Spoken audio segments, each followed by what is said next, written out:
I suffer from schizophrenia. Before you jump to any conclusions about me, before that word schizophrenia flashes its stigma and makes you think of serial killers, mass shooters, and the like, let me dispel a few things. I am not Norman Bates. I am not Ted Bundy. As a matter of fact, most sufferers of this illness shy away from violence.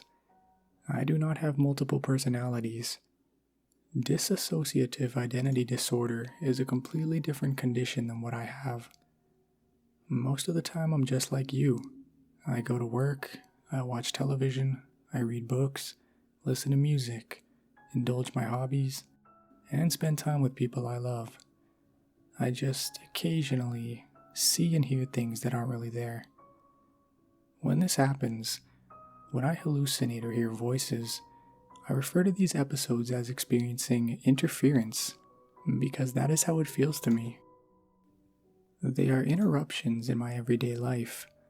It's also a good way for me to signal to someone I trust, who knows about my condition, that I'm in the midst of an episode without having to use that word. I simply tell them, I'm sorry, there's some interference happening, and they understand. Not everyone is understanding. My father was one of these people. I was diagnosed at a very young age. I was only 6 when a child psychiatrist reluctantly wrote schizophrenia onto my diagnostic chart. It's not a diagnosis assigned lightly, especially to children. Most people with this illness don't begin displaying symptoms until the late teens or early 20s. I was 6. However, in a weird way, I consider this a blessing. I never had to experience the jarring phenomenon of living a normal life to suddenly having the carpet pulled beneath my feet. Better to be born blind than lose your sight later in life. I've never known anything else. This has also given me a long time to come to terms with my illness and learn to live with it. I take medication, and as long as I stay on them, most of my days are just as boring and mundane as everyone else's. Mild episodes will always happen, but the big ones, the ones ranging on the scale 8 or above, are few and far between.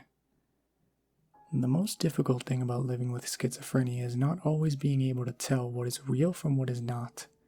Sometimes it's very clear. If I see a purple elephant riding a tricycle through my living room, I can pretty much assume that it isn't real and not give it much thought. The ones that get to me are the more subtle ones. Answering a phone that wasn't ringing, responding to someone calling my name when there was no one, attempting to sit in a chair that's not really there.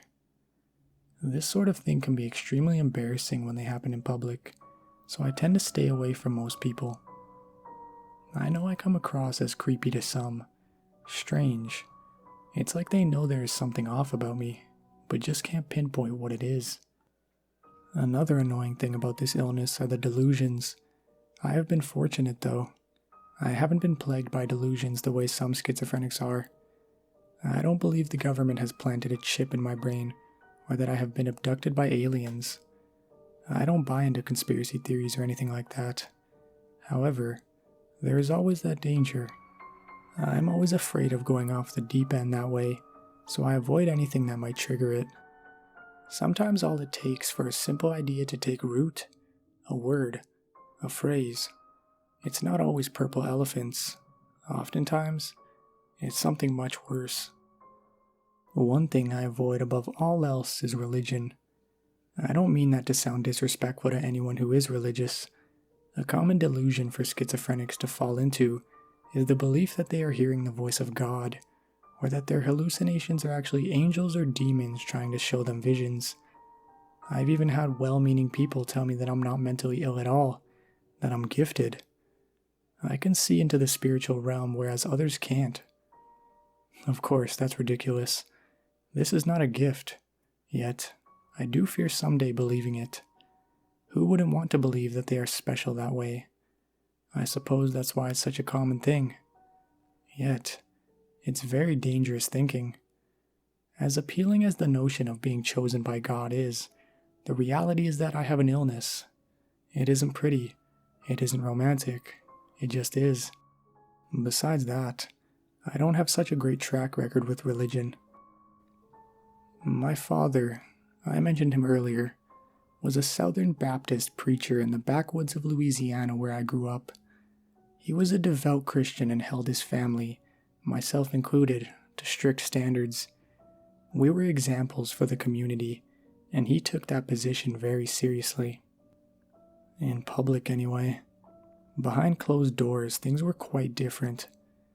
My father drank heavily and had a hellfire and brimstone temper. It went even beyond that, however. There was a meanness in him, a side the rest of the congregation never saw. He reveled in his position of power over his followers, and that bled heavily into our home life. We weren't his family. We were his flock. You see this scar across the corner of my mouth? That was delivered with a strip of barbed wire. I could show you my arms and my back as well, but I keep these covered. No matter the weather, I'm always in long sleeves. Having a schizophrenic son was not news my father took well. At first, he didn't believe there was such a thing. He was convinced I was behaving this way for attention, claiming to see things that weren't real. Then it got more sinister. My father became seized with the idea that was in fact possessed. My hallucinations were satanic visions. I was hearing the voice of the devil. That's when I stopped being human in my father's eyes. I was no longer his son. I was a thing to be tormented whenever he saw fit.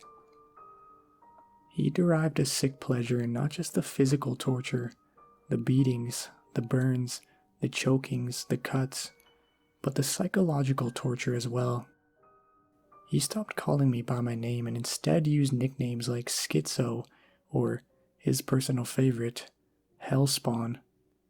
He enjoyed taking advantage of my fragile psychological state.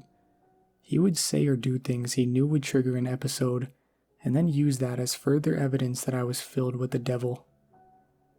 One day, when I was about 7, he came home in a drunken stupor as usual, but this time he clutched something in his left hand as he staggered through the front door. At first, I thought it was some sort of dead rodent, but when he brought it into the light, it was clear. It was a teddy bear, torn in places, with matted fur and bald spots. In his gravelly, slurred voice, he tossed it at my face and said, "Here you go, Hellspawn. Pulled that out of the dumpster for you. Mind you watch out, it's got a mind of its own." With that, he plopped on the sofa and passed out. Mind of its own. That's all it took. That simple phrase. A seed was planted. I regarded the haggard thing my father had thrown at me. It stank. I believed him when he said he pulled it from the garbage. My first inclination was to just throw it away. In a few hours, my father would probably not even remember giving it to me and would never miss it. But what if he did? What if he got angry that I tossed it out?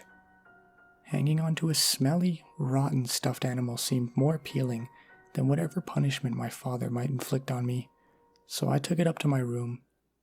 This was most likely some sort of mind game.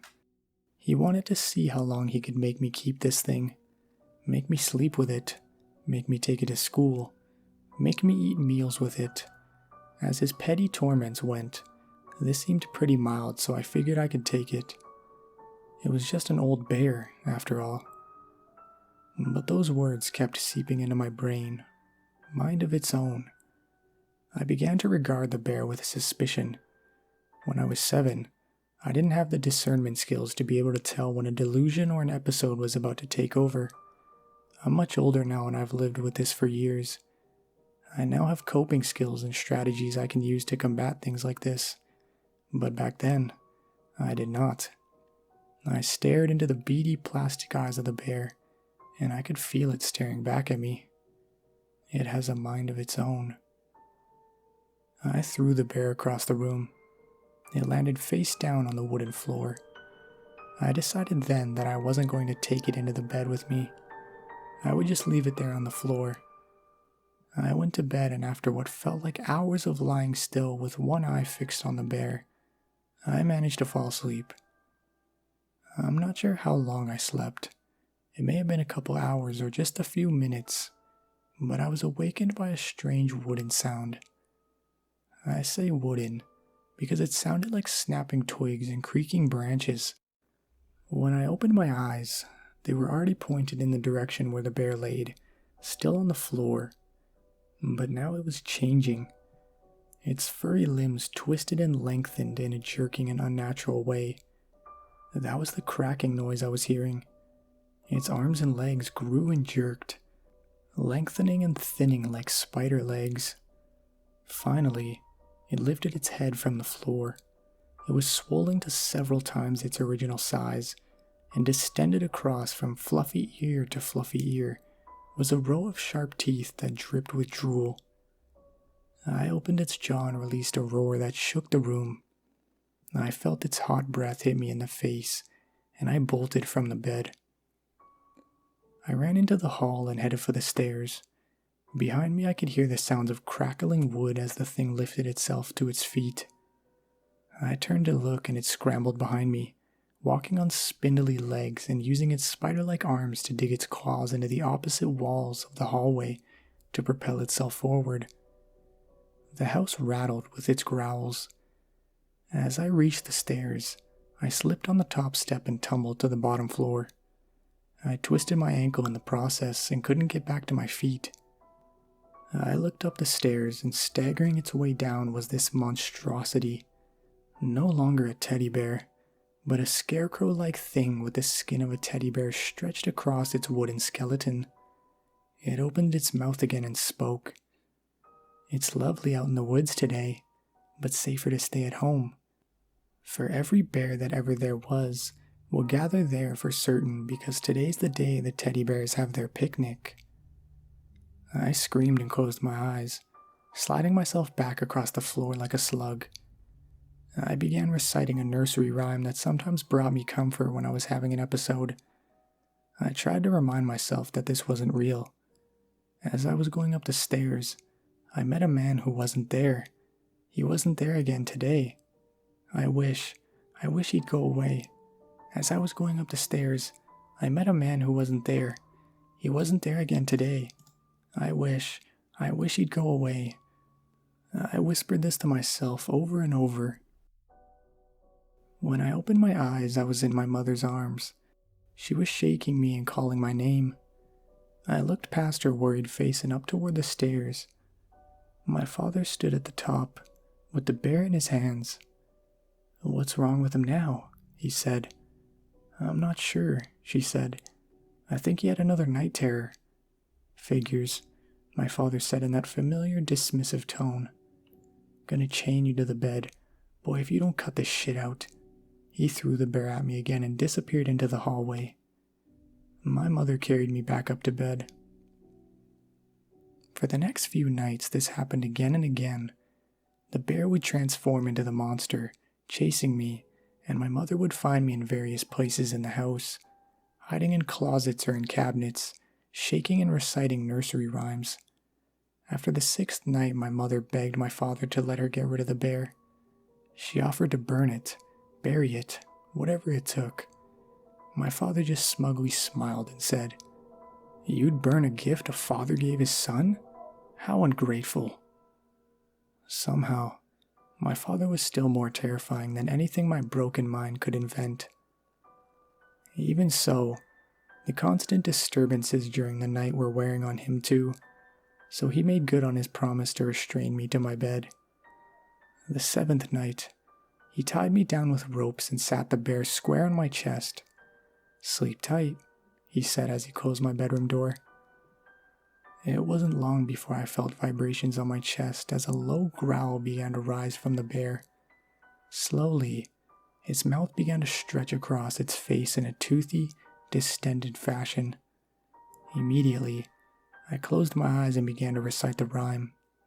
Over my own voice, though, I could hear that crackling sound. It was growing again, transforming. I abandoned the rhyme and instead began to scream. I called for my mother. I struggled and strained against the ropes until they began to cut into my wrists, and I felt blood trickle down my arm. I could hear voices in the hall. My mother first. "Let me go to him, please. He's having a nightmare. And then my father, stop babying him. He's driving us all crazy as he is. You want to stop to it? I'll make it stop. What happened next is a blurry mix of hallucination and reality. To this day, I'm not quite sure what actually transpired. I remember my father bursting into my bedroom. I remember the door flinging open and crashing against the wall behind. I remember the crackling noise the bear made as it grew. I remember the bear's voice. Today's the day the teddy bears have their picnic. There was a scream, but not my own this time. My eyes were clenched tightly shut and I just kept repeating. As I was going up the stairs, I met a man who wasn't there. He wasn't there again today. I wish he'd go away. There were growls and roars, crashes, the sound of ripping flesh and screaming. Then silence. Finally, my mother came in. She saw me tied to the bed and ran to me, frantically removing the ropes from my bloody wrists. My father was nowhere to be seen. The bear lied face down on the wooden floor, as it had the first night when I had thrown it aside. After attending to my wounds and making sure I was all right, my mother asked me, "Where's your father?" I looked up at her and simply shook my head. That was nearly 30 years ago. The community assumed that my father must have wandered away in a drunken stupor and had some sort of accident. There was a search in the nearby woods, but nothing was ever found. I still have the teddy bear. Never since that night has it ever transformed again. It's just a bear, just an old, worn teddy with dead plastic eyes and balding fur. When I first saw it, it frightened me. But I was just a child then, and now I understand that it was all a delusion brought on by my illness. However, for reasons I can't quite describe, I have a certain respect for this old thing. Sometimes, the scariest things in this world are just misunderstood, sort of like me. After all of us have a mind of our own.